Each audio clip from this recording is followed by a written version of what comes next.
Bribi Bonibia any wrong thing to enter our educational system. What did he mean?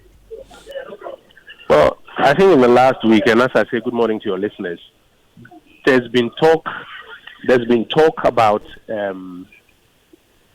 two major things that people are worried about. First of all, there's been mention of the fact that there's something contained in the, I think, teacher resource pack called comprehensive sexuality education. And many of those who have spoken have expressed worries about two major fears. One, that comprehensive sexuality education includes the teaching of pro-LGBT content to our kids in school, and that's a big worry to many parents. The second is that there are many who express the worry that this so-called comprehensive sexuality education, or this thing called comprehensive sexuality education, also includes the teaching of age-inappropriate matters to our kids in school. Now, these things have given a lot of parents, a lot of religious leaders, a lot of Ghanaians apprehension. Yesterday, the president, when he attended his own church service at St. Cyprian's, later when he met the imams, later when he met the clergy, was quite categorical that he will not subscribe. Eventually, when that policy gets to Parliament, when that set of guidelines get to Cabinet, when the guidelines get to Cabinet, he will ensure that it does not contain any age-inappropriate sex education. It does not contain any pro-LGBT education for our kids.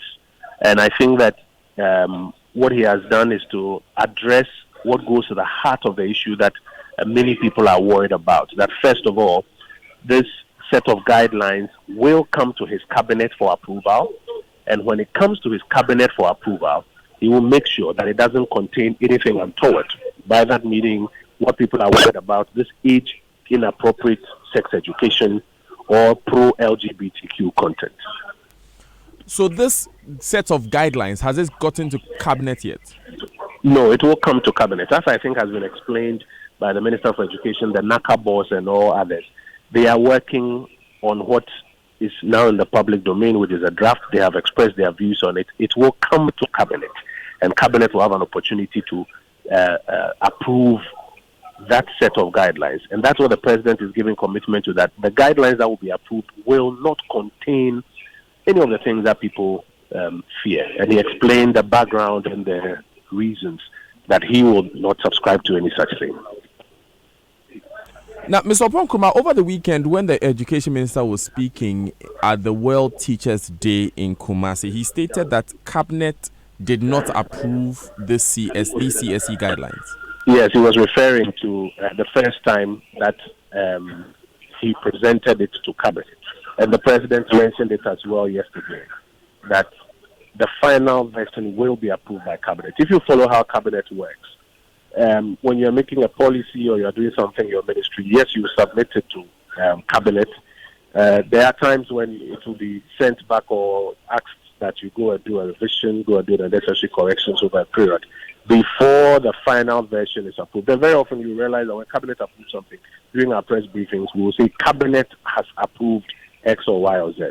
So the minister was right when he said that cabinet had rejected it the first time that he had presented it before cabinet. And the president also mentioned that when cabinet finally approves that document, it is not an approved document. When cabinet finally approves it, it will not contain any of these matters which he describes as Bribibone, which is where you started your conversation on. So cabinet will look at comprehensive sexuality education. Cabinet will receive guidelines from the education ministry. Whatever name it bears, cabinet will make sure that it does not contain the things that Ghanaians are worried about. That's what the president has said.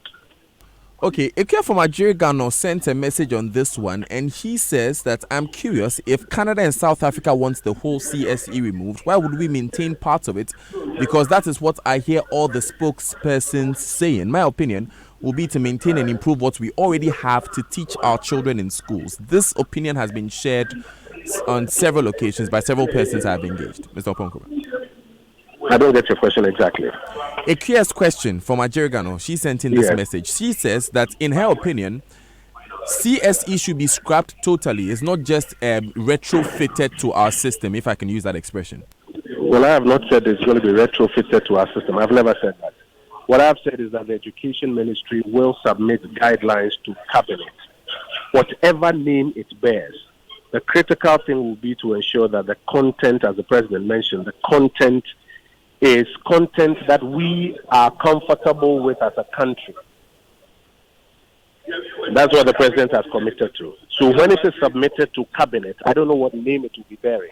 When it is submitted to Cabinet, he will ensure that it bears or it contains material that we are comfortable with. That is not my understanding of a retrofitting. That is my understanding of whatever guidelines for the kind of sex and reproductive health education. We've been doing sex and reproductive health education for our children for decades now. I'm sure you recall when you were taught about adolescents in DHS and all of this. We've been doing it.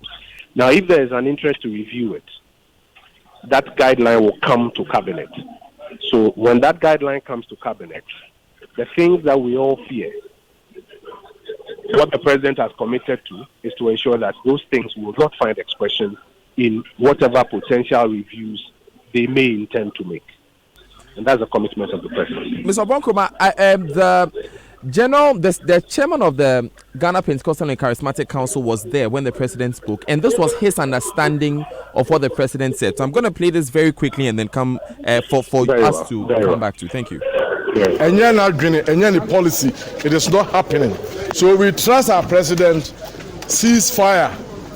All of us must cease fire because CSE is not taking place. The President has said no CSE, and your government policy, it is not coming. No more CSE. I believe in my President. So no CSE. CSE is gone. So, Mr. Bonkoma, I believe you heard him say there that CSE is gone. And that is in line with what the President spoke about yesterday, and is in line with what I'm explaining to you this morning. But so if there's no more CSE, why would we have to change the current sexuality education or sex education curriculum? But again, I haven't said that we are going to change the sex education curriculum. I've said that the Ministry of Education will present a set of guidelines that deal, the entire curriculum has been tweaked. Yes. So there are guidelines for various parts of the curriculum. Some of those guidelines have been presented and approved. The one that deals with sex and reproductive education, as we were doing in times past, which I just referred you to, has not been presented and approved. So I'm explaining to you that the Education Ministry will present the guidelines to Cabinet. Cabinet will have an opportunity to look at it and will make a determination of it or will give approval before it goes through the processes. What the President has committed to is that thing that they call CSE, which has all of these things in it that people are worried about, will not happen. He will make sure that whatever Cabinet approves, whatever name it bears, does not include in any shape or form the things that people are worried about.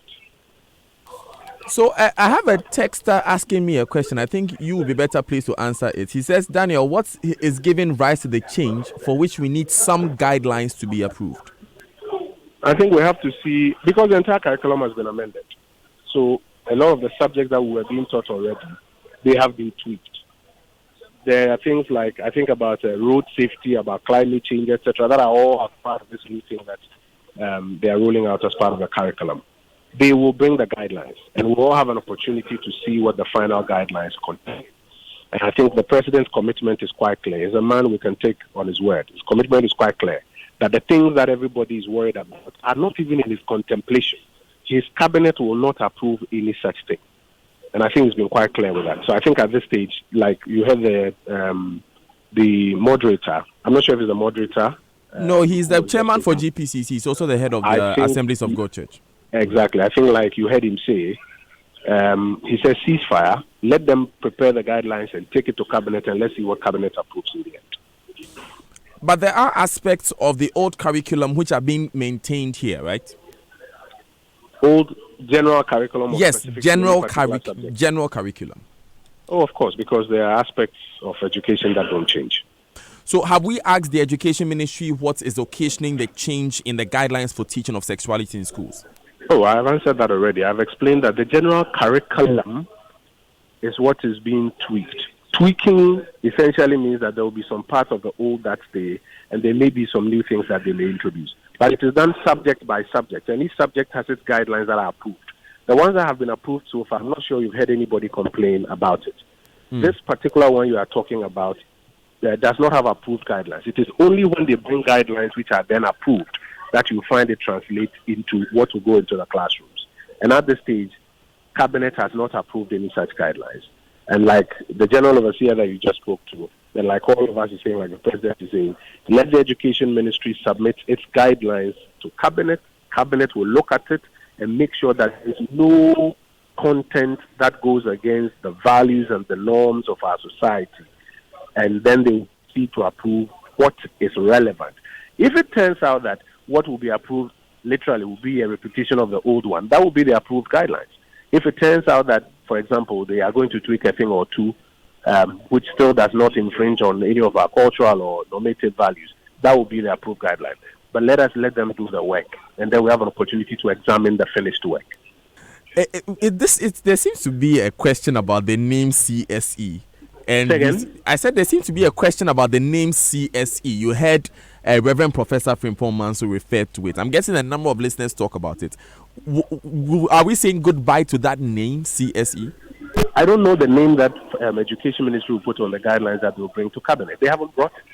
The first one that they brought, you heard the minister say it was not accepted. They are yet to bring a new one. So let them bring it. Let us see whatever name is on it. Let's see the concept. Let's see the guidelines. Let's see what they intend. And then Cabinet can take a decision on that, and then it can be rolled on. When are we expecting? We have to let them do that and bring it. When are we expecting them to bring it? Well, I think that now that the free SHS enrollment is done, because it's been an outstanding item, I think, from April this year. So now that the free SHS enrollment is done, it's our expectation that the Education Ministry would furnish Cabinet with whatever guidelines they have for sex and reproductive health education. And then once that is available, there will be an opportunity to give approval or reject that, and then we can proceed from there. Remember, when Cabinet approves these documents, and I'm sure you're familiar with it, we would usually announce that the Cabinet has approved whether it's a road project or it's a new policy or it's a new education program for science, technology, engineering, and math, as we've done in times past. So when Cabinet sees that document and is comfortable with the document and approves it, the nation will be apprised of it. With the new general curriculum in use now, what will be taught when it's time for sexual education or sexuality education? Come again? With the new general curriculum having been approved now, what will be taught when it's time to teach the children or the students about sexual education or sex education? Eventually, when the guidelines are approved, I imagine that whatever is approved is what will be taught. I'm asking of what will be taught now. I mean, it's Monday morning in the classrooms. What's going to happen when the teachers have to teach sexuality education? Yeah, and I'm explaining to you that what is eventually approved is what will be taught. It stands to reason that until then, those what they call cross-cutting subjects. You do know that there's a cross-cutting mention of climate change in the new curriculum. Are you aware of that? Yeah. But you know that the guidelines have not been approved. So it's being taught without the approved guidelines? No, I haven't said it's being taught without the approved guidelines. I've said that in the curriculum, you will find mention of a cross-cutting area they call climate change. Yes. I think there's another cross-cutting area they call road safety or so. The guidelines for all of those, it is my understanding, have not been approved. And so you won't find it taught in the classrooms, because though it's in the broad framework, the guidelines have to be approved before they are taught. You can run some checks on that. When those ones are approved, the content is what will then be taught in the classrooms. Until then, you are not teaching anything in the classrooms. That's my understanding. Okay. So your understanding as you communicate to us is that until these guidelines are approved, sexuality education is not going to be taught in the classrooms. My understanding is that Cabinet will have an opportunity to approve the guidelines, and then it will be translated into the classrooms. So let the Education Ministry bring those guidelines to Cabinet, let Cabinet have an opportunity to examine it and make a decision on it. As the Minister mentioned, the first one they brought was not accepted, and that is why it's not being translated there. Let them have an opportunity to bring it to Cabinet, let Cabinet take a decision on it, and then it can be examined and translated. When can we expect this to happen? As I mentioned earlier, now that they finished with the free SHS placement, it is our understanding. When the minister briefed cabinet, he explained that now that they finished with the free SHS placement, they will have a lot more room to finish some of these outstanding matters on what they call the cross-cutting areas. Okay, so we don't know the exact time that will happen? I haven't said we don't know the exact time that doesn't happen. I've said that now that they have finished the free SHS placement, they will bring it to cabinet for us to work on. Cabinet met, I think, last Thursday. Cabinet meets every 2 weeks Thursday. So now that they have finished free SHS placement, they will have room to make it available to cabinet for cabinet to at the next cabinet meeting. For cabinet to examine and to take a decision on. At the next cabinet meeting. I haven't said that as well. Right. Thank you very much, Daniel, thank you so much for your time this morning. He's information minister. He brings us to 17 minutes past 8. Now, as we've been talking, like if you realized, a number of your questions were coming through, a number of your comments were coming through, and I wonder what you think about what he said. But basically, does this put the issue to bed for you? Mr. Oponkroma has told us emphatically that the president, first of all, when he was talking about Baby Bonnie, he was referring specifically to comprehensive sexuality education. He says that it came to cabinet once, cabinet did not approve. The guidelines will come to cabinet again. Those guidelines could be the same as the old one or the new one. It could carry the name comprehensive sexuality education or not. And whatever those guidelines are, they will be culturally appropriate and they would fit the context of Ghana. He says that until those guidelines are approved, it will not be taught in the classroom. Then it will be taught in the classroom. That's what Mr. Oponkroma has been telling us this morning. So tell us what you think on 0244 340 437, WhatsApp and Telegram. Does this issue put the matter to bed for you? Are we closing the chapter on CSE like Reverend Professor Frimpong Manso has been saying? Any policy, it is not happening. So we trust our president, cease fire. All of us must cease fire because CSE is not taking place. The president has said no CSE, any government policy, it is not coming. No more CSE. I believe in my president. So no CSE. CSE is gone. Reverend Professor Frimpong Manso speaking there. I played that to give you that context. If you, from listening to the information minister, if you are satisfied that this puts the issue to bed, send us your message. Daniel, I'm afraid our government has taken the grant to implement this. Hence, they would, they would play around with it. Is what you say. We already teach hygiene, sexual do's and don'ts to our children of the country. European countries have more children giving birth to children than we do in this country, so they can't come here to teach us. Nana from Spintex, an interesting point you make there when Ghana has a much younger population than in Europe there. Well, I'm getting a number of these. We are happy our father, the president, has spoken, but let's not let down our guards. We need to be vigilant and make sure CSE is not smuggled into the curriculum gradually or disguised under another name. Ajo from Accra here. Dan, I always tell people this on the Sex for Grades issue. If you want to avoid lecturers harassing, avoid them. Students would rather approach lecturers for explanation on courses rather than their fellow colleagues. What do you expect? Most of the students do these things with expectation of being treated differently. It sounds like victim shaming.